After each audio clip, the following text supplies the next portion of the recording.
The lecture hall fell silent as Professor Jean stepped to the podium. 50 students leaned forward in their seats, screens ready to capture every word. This was the infamous Forbidden History lecture that made the university administration nervous every year.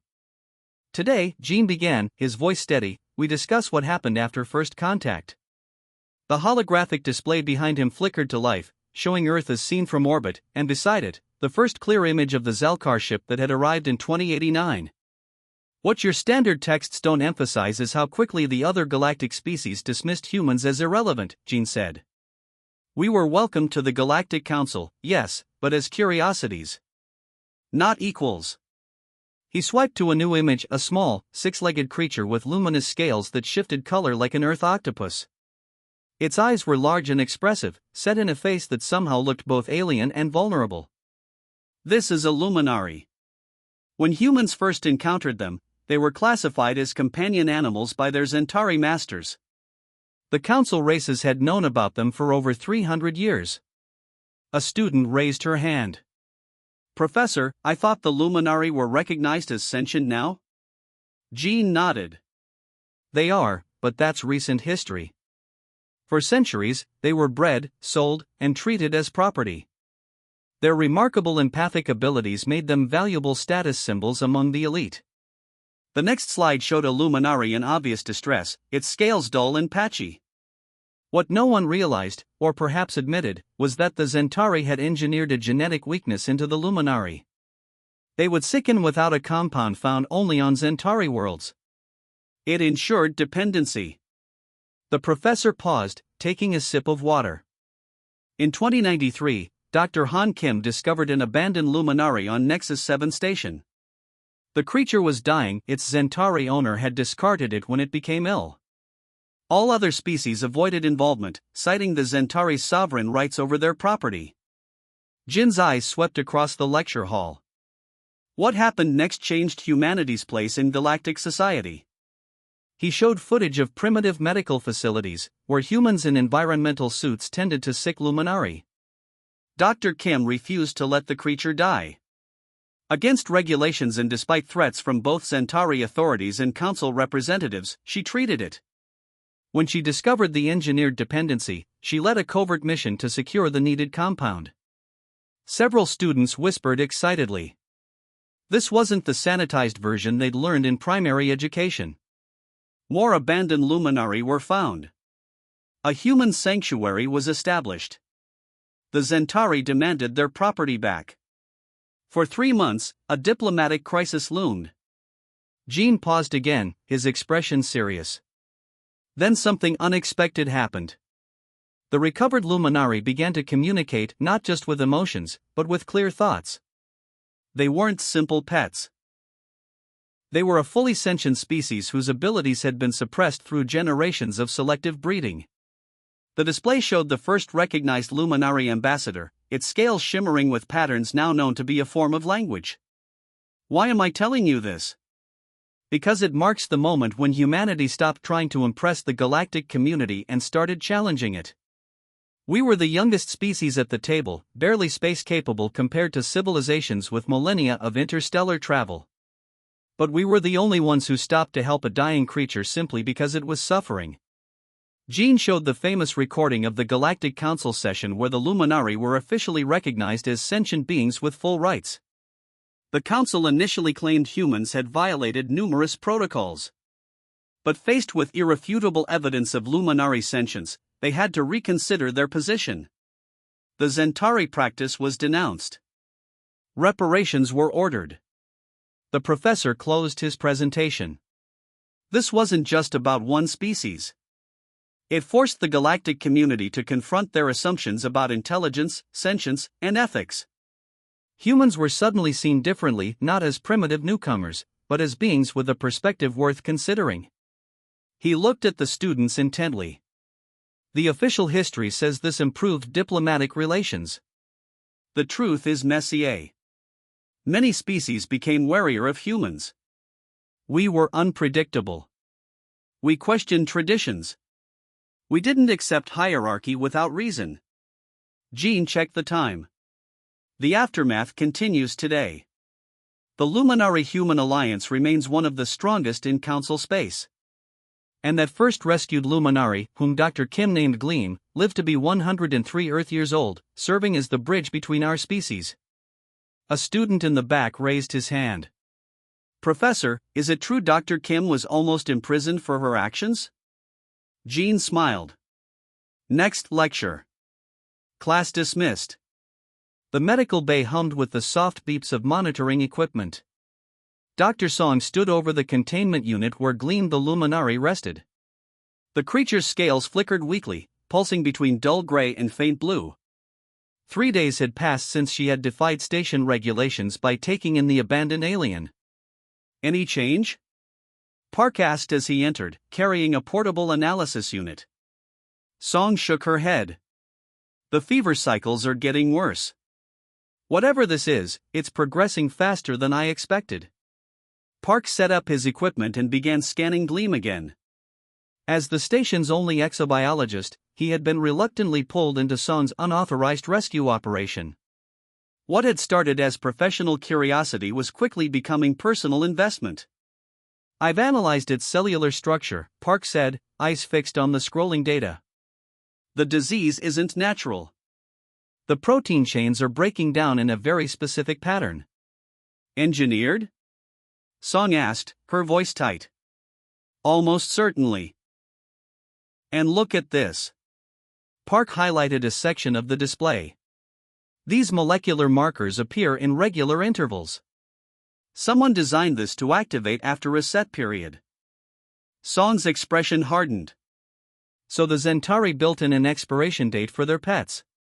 More like a dependency. Park zoomed in on another section. This degradation can be reversed with a specific compound. I'm guessing the Centauri provide it during regular health treatments to keep their Luminari functioning.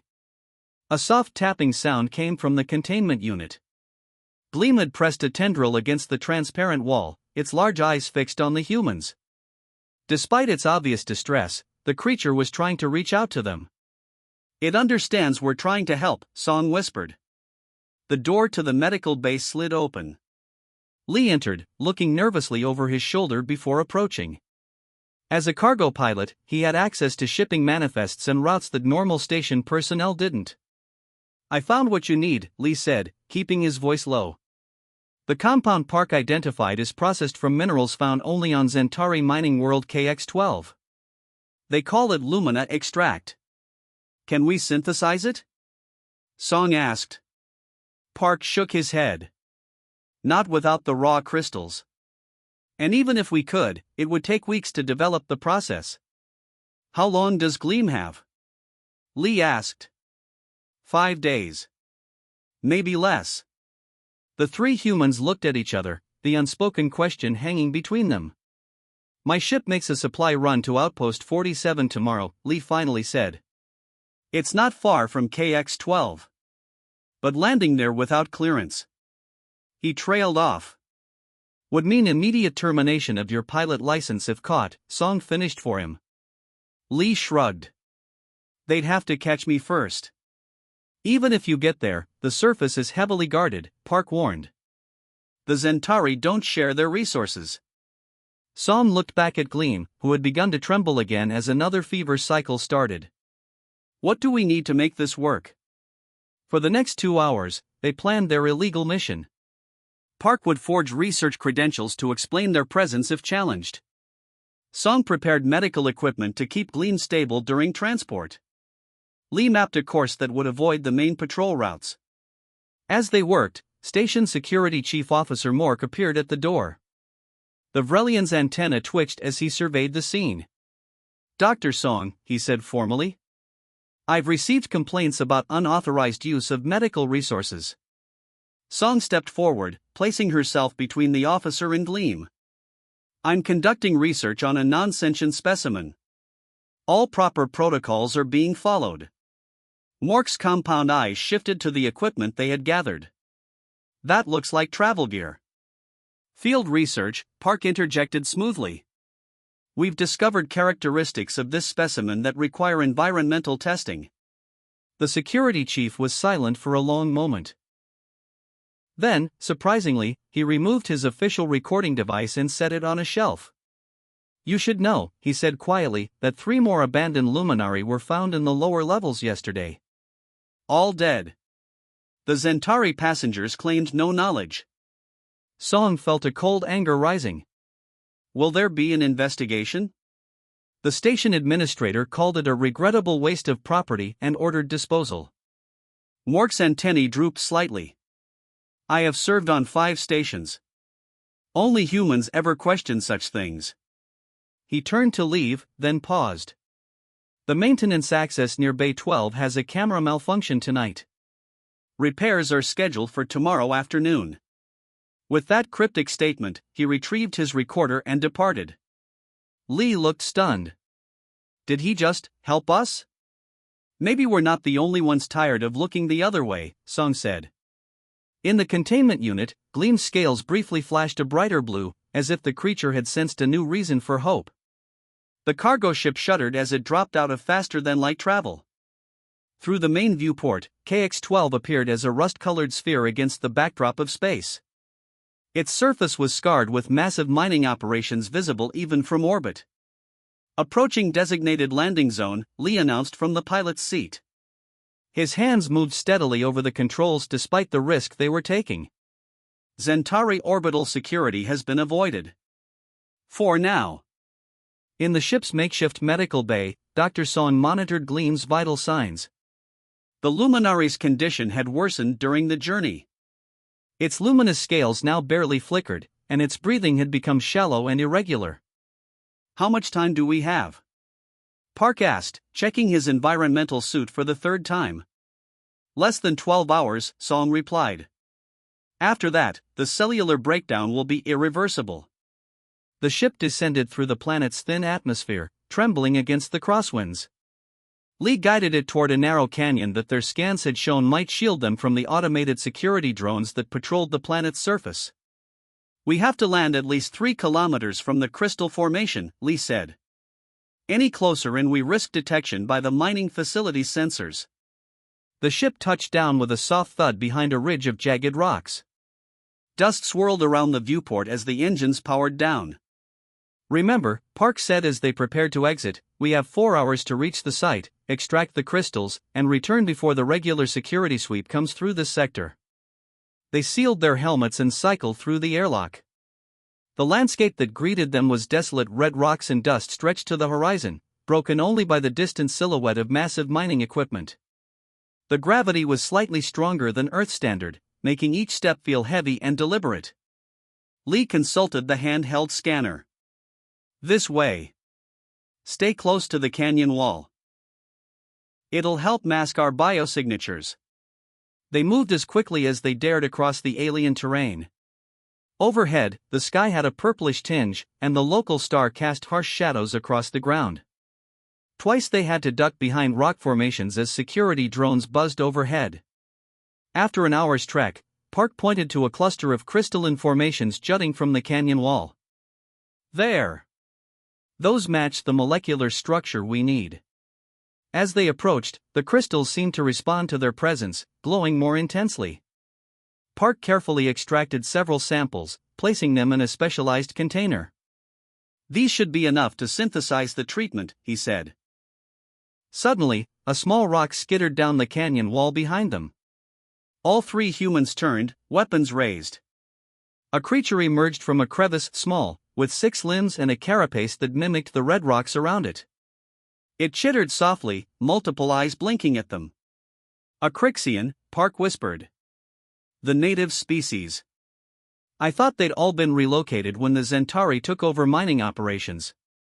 The Crixian made another sound and gestured with its upper limbs toward a hidden opening in the canyon wall. "I think it wants us to follow," Song said. "Could be a trap," Lee warned. "Or it could be trying to help us avoid the security patrol that's due in less than an hour," Park pointed out. After a moment's hesitation, they followed the small alien into the concealed passage. The tunnel widened into a large cavern illuminated by the same type of crystals they had just harvested. But what shocked them was what lay at the center of the cave: 7 luminari, all in various stages of the same illness that afflicted Gleam. The Crixian chittered again and pointed to the sick creatures, then to the crystals, making a gesture like crushing and applying something. They're helping them, Song realized. The Crixians have been treating abandoned luminari with the crystals. Park moved closer to one of the luminari. This one is almost recovered. The Crixians must have developed a method to process the crystals. The Crixian approached with a stone bowl containing crushed crystals mixed with a viscous liquid. It demonstrated how to apply the mixture to the luminari's scales. This is why the Zentari keep this planet restricted, Lee said, his voice tight with anger. They don't want anyone discovering their engineered dependency can be treated. An alarm suddenly blared from Lee's wrist device. Security patrol approaching. We need to move, now. The Crixian chittered urgently and indicated a different tunnel. When they hesitated, it drew a rough map in the dust, showing a path that would lead them back to their ship. It's offering us a safer route, Song said. And I think it's asking us to take these luminari too. They looked at the sick creatures, then at their small ship, calculating the risks. We came for one, Lee said finally. But I'll be damned if we leave the others to die. Working quickly, they prepared the luminari for transport. As they moved toward the new tunnel, the Crixian pressed something into Song's hand, a data crystal. It made a gesture like transmission or sharing. I think it's giving us evidence, Park said. Outside, the whine of security drones grew louder. The humans hurried through the tunnel, carrying hope not just for Gleam, but for all luminari still suffering under Zentari control. The cargo ship trembled as it broke through KX-12's upper atmosphere. In the cramped medical bay, Dr. Song worked frantically, applying the crystal compound to each of the 8 luminari they had rescued. Gleam, their original patient, had already begun to respond to treatment, its scales regaining some of their natural luster. We're being scanned, Lee called from the cockpit. Zentari patrol vessel at R6. Park hunched over the communication console. They're hailing us. What do we say? The truth, Song replied without looking up from her work. Just enough of it, anyway. The viewscreen flickered, revealing the elongated face of a Zentari officer. The alien's silver skin gleamed under harsh lighting, and its vertical pupils narrowed as it took in the human crew. Unregistered vessel departing restricted space, the Zentari said, its voice a metallic rasp. Identify yourselves and prepare for boarding and inspection. Lee straightened in his chair. This is Earth Medical Transport 117. We are conducting an emergency biological research mission.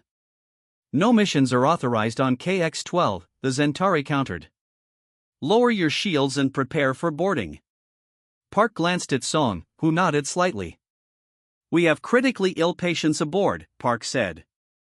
Luminari suffering from engineered cellular degradation. The Zentari's expression didn't change, but a long silence followed. Finally, it spoke again. You have stolen Zentari property. This is a serious offense under Galactic Council law. Song stepped into view of the communication array. These beings were abandoned to die. We have evidence. She held up the data crystal the Crixian had given them, including proof that the natives of KX-12 have been treating abandoned luminari for years. The activities of lesser species are irrelevant, the Zentari said.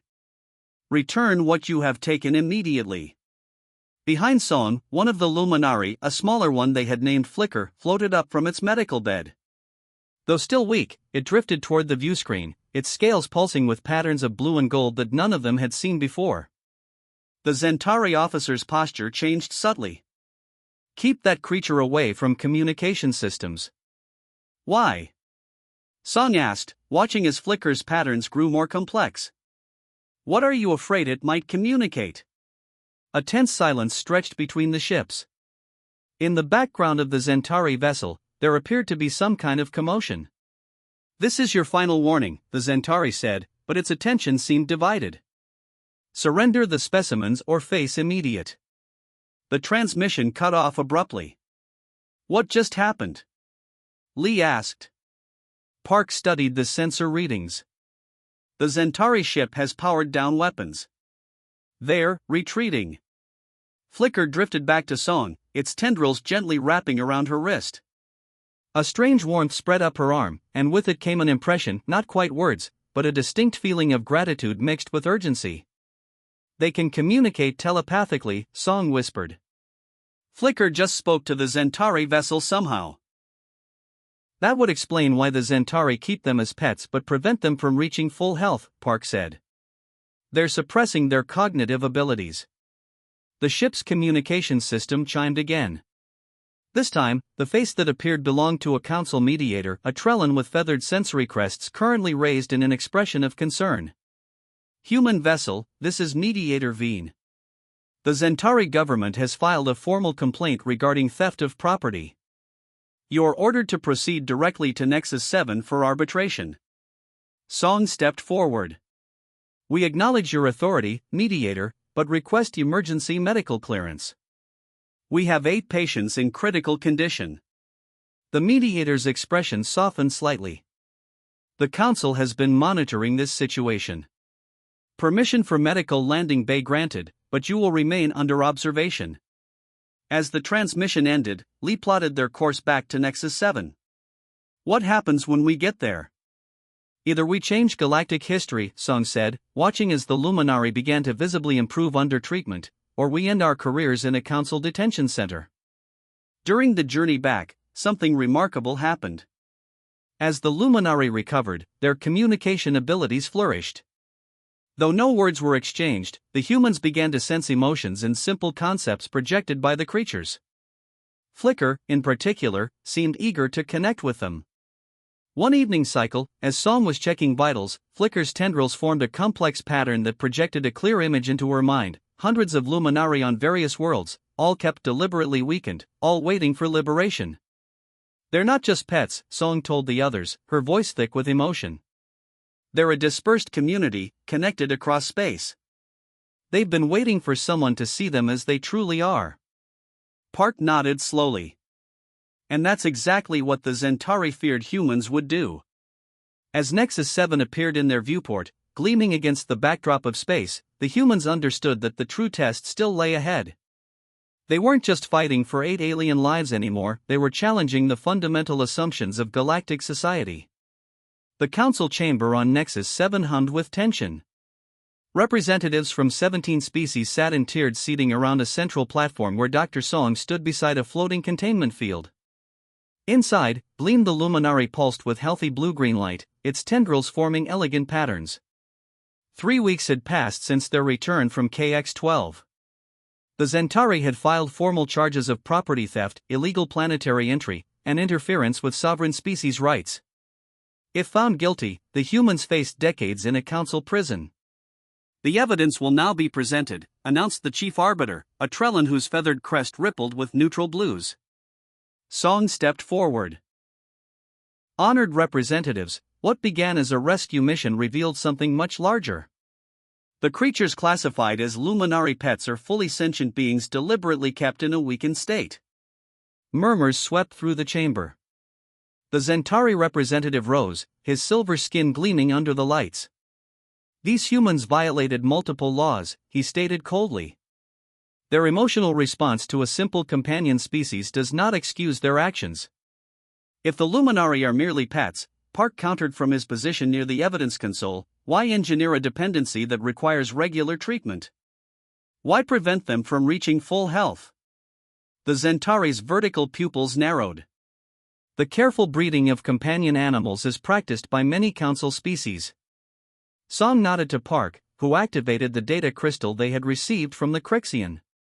The chamber's holographic display filled with images of Luminari in various stages of health, along with Zentari medical data showing the deliberately engineered genetic modifications. This isn't breeding, Song said. It's suppression. The chamber grew louder as representatives consulted with their delegations. The chief arbiter raised his hands for silence. These accusations are serious but remain unproven, he stated. The human's evidence shows irregular treatment, not sentience. At that moment, Gleam pressed against the containment field. Its scales began to shift in complex patterns that flowed like liquid mathematics. The field rippled, then dissolved completely, something that should have been impossible according to the chamber's security protocols. Gasps echoed through the room as Gleam floated to the center of the platform. Its tendrils extended, and the chamber's lights dimmed.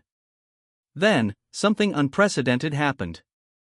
A voice, not sound, but clear thought touched the mind of every being present. "We speak now," came the mental voice, gentle but unmistakable. "For too long, we have been prevented from reaching our full awareness." The Zentari representative stood abruptly. "This is manipulation. The humans have trained this creature to." "We have existed for millennia," Gleam continued, its thoughts becoming clearer. "Our species evolved to form symbiotic bonds through emotional resonance. The Zentari discovered us and recognized our abilities, but feared our true potential." Images flowed into the minds of all present, the history of the Luminari, their natural state of community consciousness, and how the Zentari had selectively bred them to be dependent and isolated. "The humans did not seek to own us," Gleam projected. "They helped without condition. They risked themselves for beings they did not understand. This choice reveals the nature of humanity." In the gallery, Lee watched as the council representatives' expressions changed. Some looked disturbed, others ashamed. A few seemed angry, but many showed growing understanding. The chief arbiter was the first to recover. "If what we are experiencing is genuine, then a grave injustice has persisted under council oversight." "This proves nothing," the Zentari representative insisted. "These creatures have always had minor telepathic abilities. That does not grant them rights equal to established sentient species." Song stepped forward again. "Then let us propose a simple test. The Galactic Charter defines sentience through 7 criteria. Allow the recovered Luminari to be evaluated against these standards." The debate continued for hours. Eventually, a compromise was reached. The Luminari would remain under neutral observation for 1 standard month, during which their sentience would be evaluated. As Song, Park, and Lee left the chamber, they were approached by representatives from 3 different species. Each expressed quiet support for their cause, and concern about similar practices that might exist elsewhere in council space. "You've started something bigger than you know," Mediator Veen told them privately. "Many of us have accepted traditional classifications without question. Perhaps it is time to reconsider." Over the following month, the 8 recovered Luminari flourished. Their telepathic abilities developed rapidly, and they began to share knowledge long suppressed by their captivity. The test results were undeniable. The Luminari met all criteria for sentience. In a historic session, the Council formally recognized the Luminari as a sentient species with full rights. Sanctions were imposed on the Zentari, and a program was established to locate and treat all Luminari throughout Council space. On the day of the ruling, Gleam approached Song in the now expanded medical bay where dozens of newly arrived Luminari were receiving treatment. "Humans are young among the stars," came Gleam's gentle thought voice. "But you see with fresh eyes what others have forgotten to question. This is your gift." Song smiled, watching as Luminari and humans worked together throughout the bay. "And what is your gift to us?" Gleam's scales shimmered with patterns of gold and blue. "To remind you that compassion is not weakness. It is the true power that will carry your species to greatness among the stars."